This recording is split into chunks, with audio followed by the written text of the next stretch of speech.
নমস্কার, আমি সোমা দে। আমার চ্যানেলে সকলকে স্বাগত।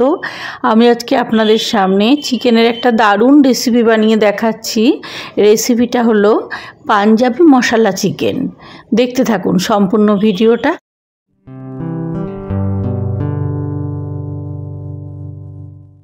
চিকেনের পিসগুলোকে খুব পরিষ্কার করে ধুয়ে প্রথমে ম্যারিনেট করে নিচ্ছি।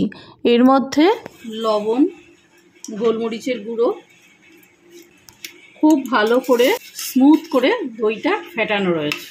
টক দই 250 গ্রাম টক দই আছে এখানে।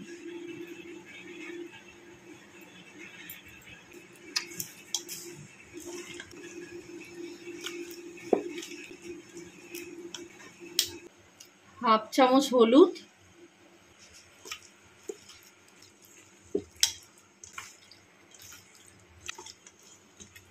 এক ঘন্টা এরকম ম্যারিনেট করে এটাকে ঢেকে ফ্রিজে রেখে দেবো। নর্মাল ফ্রিজে 1 ঘন্টা রেখে দেবো।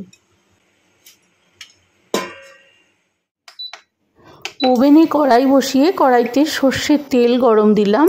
তেলটা ভালো মতো গরম হয়ে গেলে তেলের মধ্যে ফোড়নের জন্য এলাচ, দারচিনি, স্টার অ্যানিস,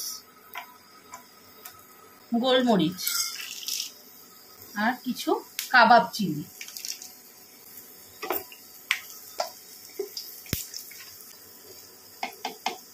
রসুন, আদা, কাঁচা লঙ্কা, পেঁয়াজ একটু বড় বড় মোটা মোটা করে কাটা।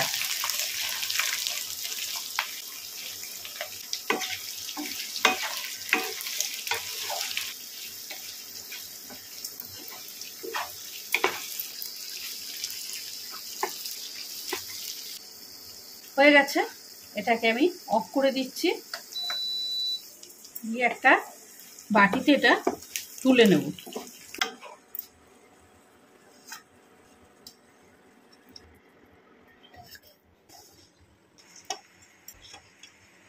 আচ্ছা, আমি বড় এলাচ দিতে ভুলে গিয়েছিলাম। 4টে বড় এলাচ দিয়ে একটু ভেজে পেঁয়াজের মধ্যে তুলে নিচ্ছি। আপনারা কিন্তু একবারেই দেবেন। ছোট এলাচ, বড় এলাচ, গোলমরিচ, স্টার অ্যানিস, 2-4টে লবঙ্গ, একটু কাবাব চিনি সব একসাথে করে দিয়েই ভাজবেন। পেঁয়াজ, রসুন, কাঁচা লঙ্কা, আদা, বড় এলাচটা দেওয়া হয়নি বলে এখন ভেজে দিয়ে দিচ্ছি। হয়ে গেছে ভাজা, বড় এলাচটা এর মধ্যে তুলে নিলাম। এগুলোকে ভালো মতো ঠান্ডা করে তারপরে মিক্সিতে দিয়ে পেস্ট বানিয়ে নেব।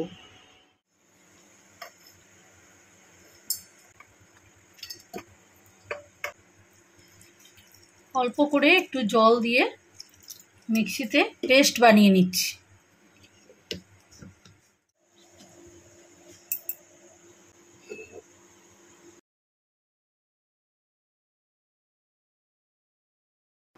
পেঁয়াজ ভাজার যে তেল ছিল তার মধ্যে আরেকটু সর্ষের তেল দিয়ে এর মধ্যে কটা তেজপাতা দিলাম। 4টে তেজপাতা দিলাম। এবার এর মধ্যে এই মশলার পেস্টটা দিয়ে দিচ্ছি।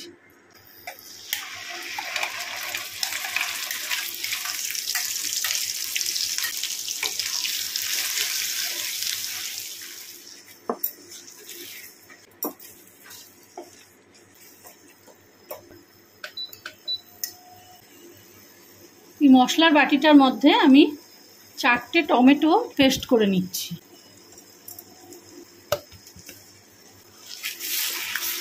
মশলার যতক্ষণ জলটা না শুকায় ততক্ষণ এটাকে ভালো মতো নেড়ে শুকিয়ে নিতে হবে মশলার জলটা। মশলাটা পুরো শুকিয়ে যখন তেল ছাড়বে ততক্ষণ পর্যন্ত ওয়েট করতে হবে। এই মশলাটার মধ্যে খানিকটা লবণ দিলাম, হাফ চামচ লবণ দিলাম। ম্যারিনেট করার সময় লবণ দেওয়া আছে। আর হাফ চামচ হলুদ দিলাম।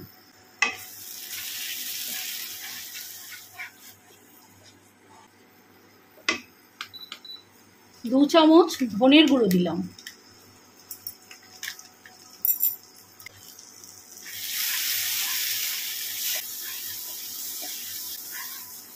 দু চামচ কাশ্মীরি লাল লঙ্কার গুঁড়ো দিচ্ছি।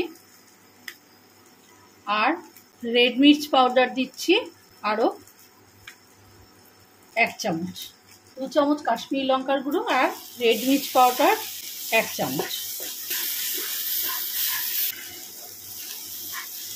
মশলাটা সম্পূর্ণ শুকিয়ে গেছে, এর থেকে তেলটা আলাদা হয়ে আসছে। এবার এর মধ্যে যে 4টে টমেটোর পেস্ট করে রেখেছিলাম সেইটা দিয়ে দিলাম।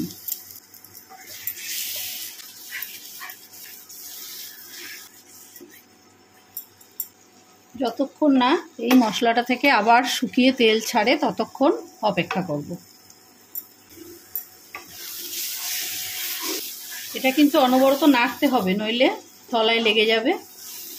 মশলাটা যদি তলায় লেগে যায় খেতে বাজে হয়ে যাবে। এবার এর মধ্যে আমি 1 চামচ চিনি দিলাম, ছোট চামচের 1 চামচ।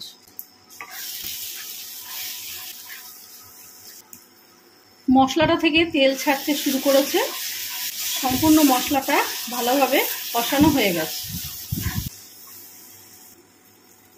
এবার এর মধ্যে ম্যারিনেট করা চিকেনগুলো দিয়ে দিচ্ছি। মশলার সাথে খুব ভালো করে চিকেনটাকে মিশিয়ে দিচ্ছি।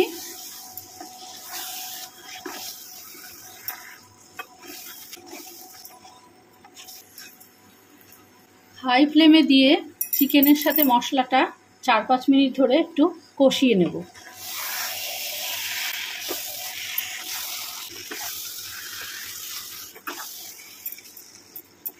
কোনোভাবে মশলা যেন তলায় লাগে না, তাহলে কিন্তু রান্নাটা একদম খেতে বাজে হয়ে যাবে।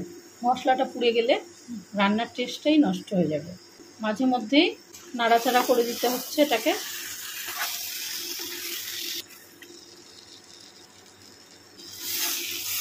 ফ্লেমটা মিডিয়ামে দিয়ে প্রায় 4-5 মিনিট ধরে এটাকে একটু কষিয়ে নিলাম। এটা কিন্তু যখন কষানো হবে কোনোভাবে যেন মশলাটা ধরে না যায়, একটু ছেড়ে দিলেই এরকম লেগে যাবে গায়ে, একটু ছাড়া যাবে না।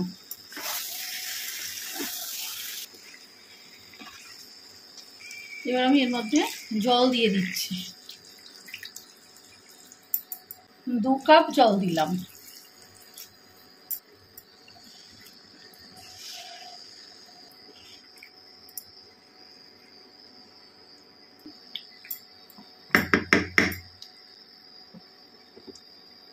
কুড়ি মিনিটের জন্য এটাকে লো ফ্লেমে দিয়ে ঢাকা দিয়ে দিলাম।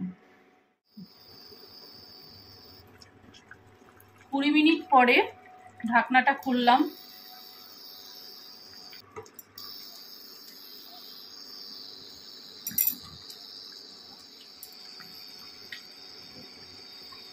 আরও 10 মিনিটের জন্য এটাকে ঢাকা দিয়ে দিলাম। একটু মাঝখানে নেড়ে দিয়ে গেলাম। ফ্লেমটা কিন্তু লোতেই থাকবে। আরও 10 মিনিট পর ঢাকনাটা খুললাম।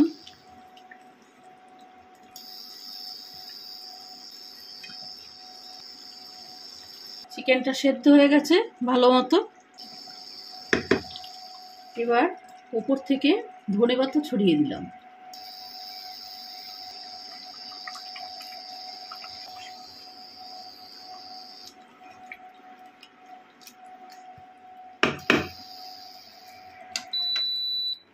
রান্নাটা রেডি হয়ে গেছে, পাঞ্জাবি মশলা চিকেন। দেখুন রান্নাটার কালারটা কত সুন্দর হয়েছে।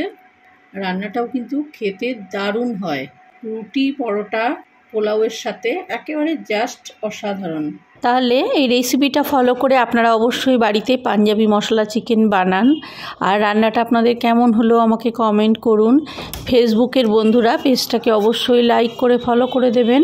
চ্যানেলে নতুন হয়ে থাকলে চ্যানেলটাকে সাবস্ক্রাইব করে আমার পাশে থাকবেন। সবাই খুব ভালো থাকবেন। নমস্কার।